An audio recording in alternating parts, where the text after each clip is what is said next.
Bonjour et bienvenue dans notre toute nouvelle émission 88 miles à l'heure, l'émission dédiée au Tool Assisted Speedrun. Alors, on va vous rappeler, comme d'habitude, c'est notre petite parenthèse perso maintenant, ce qu'est un speedrun. Donc, c'est le fait de finir un jeu le plus vite possible. Et puis, il y a différentes manières de le faire. Soit vous le faites à la manette, soit vous le faites un peu comme nos petits amis qui sont en Tool Assisted, c'est-à-dire qu'ils ont un émulateur pour s'aider et utiliser des petits outils pour aller faire le jeu très très vite et d'une manière vraiment très impressionnante. Je te laisse nous les rappeler, mon cher cœur de Vandale. Il y a différents outils en fait qui sont utilisés et complètement admis. Le re-record en fait ça permet de recommencer à l'infini. Slow motion et frame advance en fait ça permet soit de ralentir le jeu pour le premier et le second ça permet d'appuyer des touches à la frame près, très pratique. X-editing ça permet de reprendre des bouts de vidéo en fait, de les reprendre inchangés, de les insérer parmi les améliorations que nous on a faites. Le memory search et le memory viewer en fait qui permettent de donner des infos sur la RAM, d'afficher pour trouver des failles ou autre. Et le HP meter par exemple qui permet d'afficher des informations sur les ennemis, sur les boss, pour savoir combien de points de vie ils ont, ce genre de choses. Alors rappelons qu'un Tool Assisted Speedrun, ça a des petits buts un petit peu aussi en soi, c'est-à-dire le fait d'être joli, sympa à regarder, d'essayer de faire quelque chose le plus parfait possible aussi, qui surpasse justement la dextérité humaine, sans jamais modifier la cartouche. On n'a pas le droit d'utiliser un action replay ou ce genre de choses pour aller modifier la cartouche. On a le droit à ce que la cartouche nous propose. Et en théorie, tout ce que font les Tool Assisted Speedrunners est faisable par un humain et qui jouerait à la manette. C'est juste que ce serait extrêmement dur, voire impossible pour lui. Alors aujourd'hui, un jeu, que dis-je? Un monument? Un monument de l'histoire du jeu vidéo. Super Mario Bros 3, sorti en 88 au Japon, 90 aux États-Unis et 91 en Europe. Assez tard en Europe, on a attendu longtemps notre Super Mario Bros 3 sur NES. Alors c'est un jeu... Qu'est-ce qui se passe? Sauf qu'à l'époque on n'attendait pas les jeux, parce qu'il n'y avait pas internet, on savait pas qu'ils étaient sortis. Faut essayer de se remettre dans le contexte de l'époque. On avait les magazines quand même qui nous permettaient un petit peu de savoir la communication n'était pas la même. C'est vrai. Mais on a au moins attendu un an. On a au moins attendu un an après les Américains. Tu m'as fait me perdre moi dans tout ça. Donc c'est un jeu Nintendo, vous en doutez bien, Miyamoto, tout ça, toute la clique, Koji Kondo à la musique. On rappelle nos amis, nos dieux vivants. Car ils sont toujours vivants, c'est ça qui est cool. Donc alors il est fait en 10 minutes 29 le speedrun. Alors c'est un quatuor de speedrunners là qui s'y est mis. Voilà, il y a la team de Super Mario Bros 2 en fait, Adelicat et Cardboard, et se sont rajoutés Daigne et GXQ en fait, voilà, 4. Alors c'est un speedrun assez récent, février 2008, voilà. qui continue un petit peu dans la lignée. Vous imaginez, ça a demandé plus de 20 ans en fait d'aboutir à ce que vous allez voir tout de suite. Alors il y a des choses qui ont été trouvées au fur et à mesure par les joueurs à la manette, et puis au fur et à mesure les Tool Assisted ont rajouté leurs petites touches, et puis là il y en a plein qu'on va essayer de vous les expliquer tout au long de la vidéo. Allez, on y va. Voilà. Ce qui était la grosse innovation du Super Mario Bros 3 en fait, c'est que le jeu donc, est découpé en 8 niveaux comme les anciens Super Mario, mais c'est pas linéaire en fait, on a une certaine liberté quant au choix du niveau. Voilà, c'était une des grosses innovations en fait. Ouais, tout de suite ça va très vite. Voilà. Il a perdu un peu de temps pour devenir grand parce qu'il sait que ça lui fera gagner du temps sur tout le reste. Il court plus vite, il saute plus haut, le standard. Voilà. Alors c'est quoi un petit peu les spécificités de ce qu'ils utilisent comme tool ici? Bah, dans tous les Mario en fait, il y a le fait d'appuyer simultanément sur gauche et droite pour en fait accélérer plus vite, voilà, haut et bas pour sauter plus haut. Voilà, alors, on a l'impression qu'il court à l'envers en fait. Voilà. Et ils utilisent aussi le wall jump en fait, c'est le fait que le pied en fait considère le mur comme une plateforme, parce que comme c'est des pixels, c'est pas tout plat, il accroche son pied sur un petit pixel et ça lui permet de rebondir en fait, c'est ça qu'on appelle le wall jump. Alors j'en profite aussi, je pense que cette vidéo vous l'avez peut-être déjà vue, pas exactement la même, une vidéo plus ancienne, mais c'est une vidéo qui avait beaucoup tourné sur internet, qui a été on va dire assez problématique pour les Tool Assisted Speedrunners parce que c'était la toute première qui avait été faite par un monsieur qui s'appelle Morimoto. Et il n'avait pas précisé que c'était fait en Tool Assisted, alors forcément ça avait été extrêmement impressionnant. Alors là il a warpé. Voilà, il a warpé en fait, il fallait passer à travers, aller derrière le décor en prenant une carapace. Et ça permettait donc là de prendre la flûte, qui permet de voyager.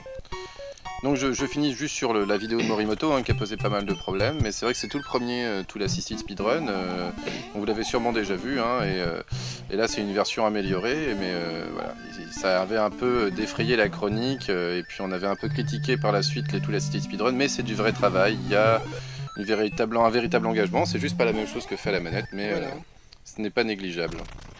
Voilà, donc là toute l'astuce consiste en fait à prendre la deuxième flûte. C'est-à-dire quand on a la première flûte, on est tenté de l'utiliser, et ben non, on prend la deuxième flûte, et Dans on le monde des utilise warps. la deuxième flûte dans la Warp Zone, et ça nous montre, bah voilà, Directement level 8. ça amène sans- directement au level 8. Faut vraiment que tu te soignes. Donc là on va avoir le temps de voir des choses Ah. très rigolotes et très belles, parce qu'il y a du scrolling et il y en a dans le niveau de Bowser en fait. Hein. Là, Là, c'est il va y avoir 1, 2, 3, même 4 incroyable. niveaux de scrolling. C'est que du scrolling quasiment tout ce niveau quoi. C'est vrai qu'on n'a pas vu grand chose du jeu là. Là on a vu le pays vert qui est le premier niveau, et là on voit le pays noir, enfin en l'occurrence. Il y avait des couleurs comme ça par pays.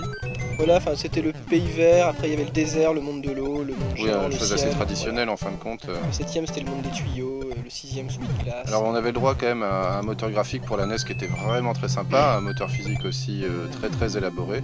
Alors une nouvelle construction de niveau, beaucoup de nouvelles options, un des jeux les plus aboutis de la NES en fin de Ouais, compte. il y a le Mario Marteau, la grenouille en nouvelle option, puis le fait de voler, c'est très important, c'est repris dans tous les autres Mario après. Là il gagne plein de vie, donc c'est très beau, c'est très marrant. Et il y a aussi une raison, c'est que ça permet de pas faire laguer le jeu. Parce que s'il y a trop d'éléments affichés, en fait le jeu lag, et donc le jeu ralentit. Et comme c'est le temps de la vidéo qui compte, et pas le temps interne du jeu, c'est assez important d'éliminer tout ce qui se trouve à l'écran. Le plus vite possible. Voilà, le plus vite possible.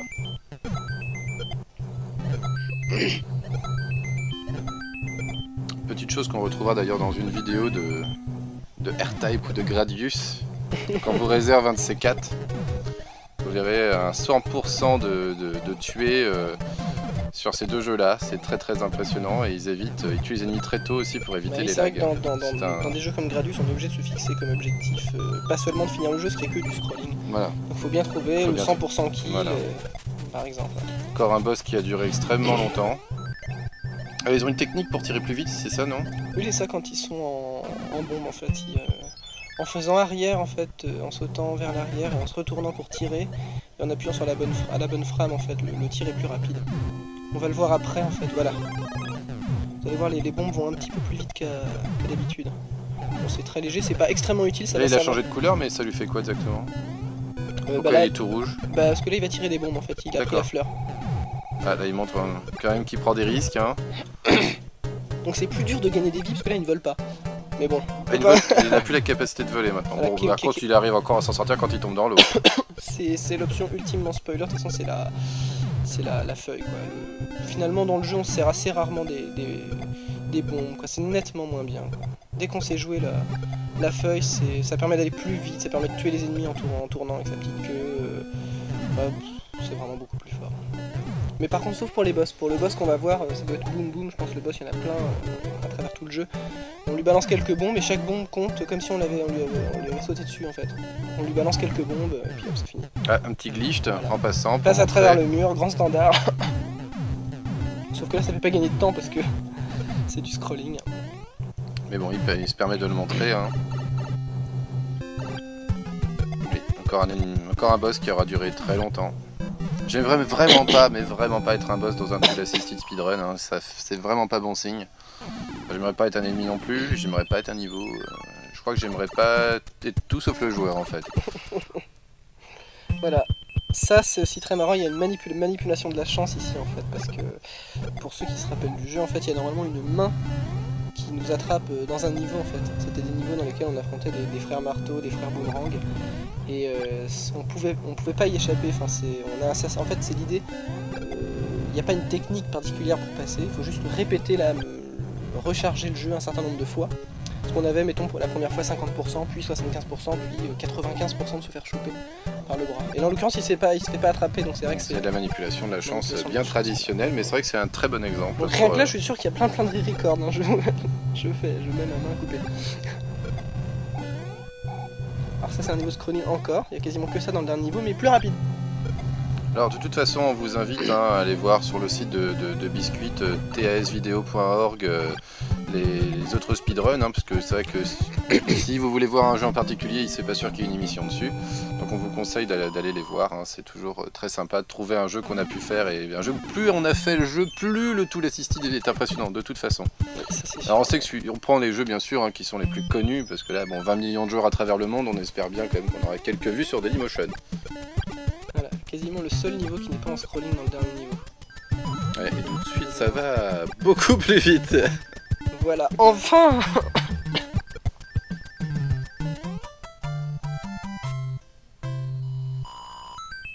Voilà. Il a encore gagné une vie, ça le fait monter à 78 vies. C'est vrai qu'il y a, voilà, c'est les deux, il y a 2 niveaux, c'est vrai. Et tout de suite, oh là là, Chaque, c'est très classe. Hein. bon, une des règles aussi, c'est que chaque bombe, chaque tir doit toucher. On tire pas dans le vide dans un Tool Assisted Speedrun. Soit on tire pour débloquer un passage, tuer un ennemi. Voilà. Le plus classe possible, toujours le plus Voilà. classe possible. Parce qu'en l'occurrence, là, c'était pas utile, il pouvait simplement sauter par-dessus. Il n'était pas obligé, mais ça allait vite de laguer de tuer les ennemis. Voilà. Comme toujours.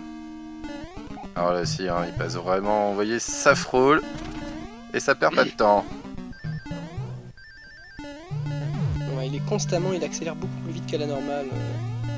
Toujours en utilisant le saut et le gauche-droite simultané. Enfin, vraiment, c'est impressionnant. Ça va très très rapidement. Ah, ça, alors ce petit passage en glissant petit, pour éviter la bombe, hop là, pareil, il s'est lancé, vous voyez, il a pris de l'élan pour aller plus vite dessous. Et hop, ça y Il y a est, encore un boom boom et c'est fini. fait vraiment pas bon d'être un boss dans un Tool Assisted Speedrun. Alors là, c'est rigolo, il voit pas où il va en fait. Il y a Voilà, juste une c'était petite... enfin, une des difficultés, j'irai pas jusque là parce que c'était pas un labyrinthe. Voilà, l'avant-dernier niveau. Encore du scrolling. Ah, il y en a des chars, c'est une vraie armée. Hein. Quasiment que ça. Alors après, est-ce que c'est vraiment utile? Je pense pas. Ah, il a 78 vies, on lui fait confiance, il va bien réussir à atteindre 99 avant la fin du jeu quand même. Pas sur cette version en fait. Il y a la version de Genisto en fait qui était meilleure que celle de Morimoto mais un peu plus lente de 5 secondes que celle-là. Et qui est disponible Il a aussi donné sur un le coup de site. pied ou ça vient de moi dans la bombe? Non, c'était normal. Oui, j'ai eu un coup de pied, je sais plus ça par contre. Alors là, il est avec le tir aussi, il devrait se faire toucher. Voilà, mais en fait il baisse légèrement la tête, regardez. Voilà, il baisse et il lève la tête en fait. Et à la frame près en fait, quand la console check en fait s'il y a collision, il rebaisse la tête. Ah oui, parce qu'il y a toujours pareil dans un jeu vidéo, il y a un moteur graphique, celui qu'on voit, il y a un moteur physique, un moteur de collision, surtout sur les jeux anciens, qui lui n'est pas forcément correspondant au moteur graphique. C'est pour ça qu'on peut avoir des illusions, comme là passer à travers un objet, voilà, c'est ça le glitch. C'est parce qu'il y a en fait une différence entre le moteur de collision et le moteur graphique du jeu.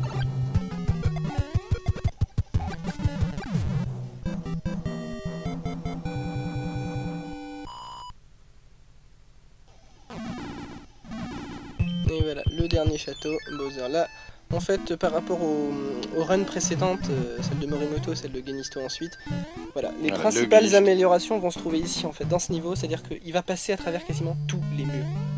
Voilà. Et c'est sûr que ça fait gagner beaucoup de temps. Ah, c'est énorme.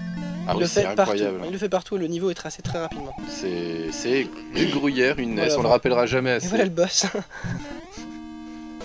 Déjà il a de la chance parce qu'il y a certains jeux où on voit pas les boss. Ou même les boss sont glitchés et puis on arrive directement à la fin du jeu. Comment Ah, en même temps c'était pas très long. voilà. Il a gardé les bombes pour ça, oui c'est vrai que le boss... Il aime pas ça. C'était dans Zelda 3 où on voit, il réussit à éviter le boss. Voilà, ou dans Super Metroid aussi, hein, dans les toutes dernières Oui, versions. dans la dernière version, pas celle qu'on a montrée, mais la dernière. Et voilà. Enfin, notre Il princesse. était original celui-ci quand même. Fallait Alors aller, c'était quoi l'histoire? aller sauver Peach des grilles de Bowser, donc c'est vraiment, Vraiment une très histoire original. très originale. Hein. Très original. Une histoire qu'on retrouvera rarement dans les Mario. Ouais, bah c'est le seul, je crois. C'est le seul où on doit sauver Peach. Voilà. On se moque un peu de vous, mais bon, franchement, l'originalité Nintendo là-dessus, on peut quand même... On va pas leur en vouloir, parce qu'en fin de compte, c'est pas vraiment l'intérêt du jeu. Ouais, c'est vrai qu'il y a des standards. Il y a que dans le 2 en fait où on sauve pas Peach. Le Galaxy aussi. Ah, c'est vrai qu'il est plus récent. Celui-là, je l'ai pas. Le Galaxy, on sauve pas Peach, hein, pas précisément. Encore un peu plus compliqué, c'est beaucoup plus... Oui, c'est vrai. Et voilà, la présentation des niveaux. Voilà, on voit bien les maps en fait. Cette idée, le jeu est moins linéaire en fait.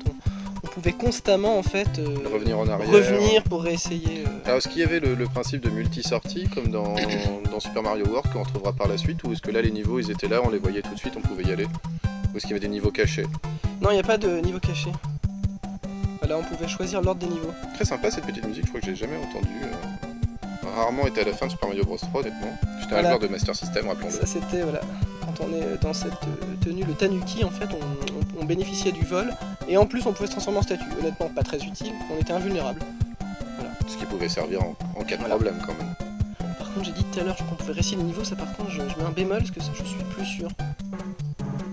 La chose... C'est pas professionnel, oh, c'est pas professionnel. On le fait rarement, de toute façon, parce que comme il n'y a pas plusieurs sorties, en fait, une fois qu'on a fini un niveau, de toute Il est façon, fini, il est fini, on va quoi. au niveau après, il n'y a pas de choses cachées dedans.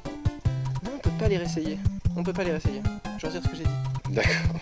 80% de chances que ce soit vrai. Bon, écoutez, vous irez vérifier. Je pense que vous aussi, vous devez faire un travail de journaliste de temps en temps. De toute façon, si vous réessayez un niveau, vous pouvez pas faire un speedrun. Vous devez Voilà. avancer. Eh bien, c'était la dernière émission de 88 miles à l'heure. On se retrouve très bientôt, hein. Vous voyez qu'on a encore changé de tenue, qu'on travaille énormément, hein, tous les jours, tous les mois, et qu'on est toujours malade. Écoutez, on va se quitter sur cette magnifique fin de Super Mario Bros 3. Et puis on se retrouve maintenant, nous allons préparer l'émission sur Super Mario 64. Voilà, à très bientôt. Au revoir.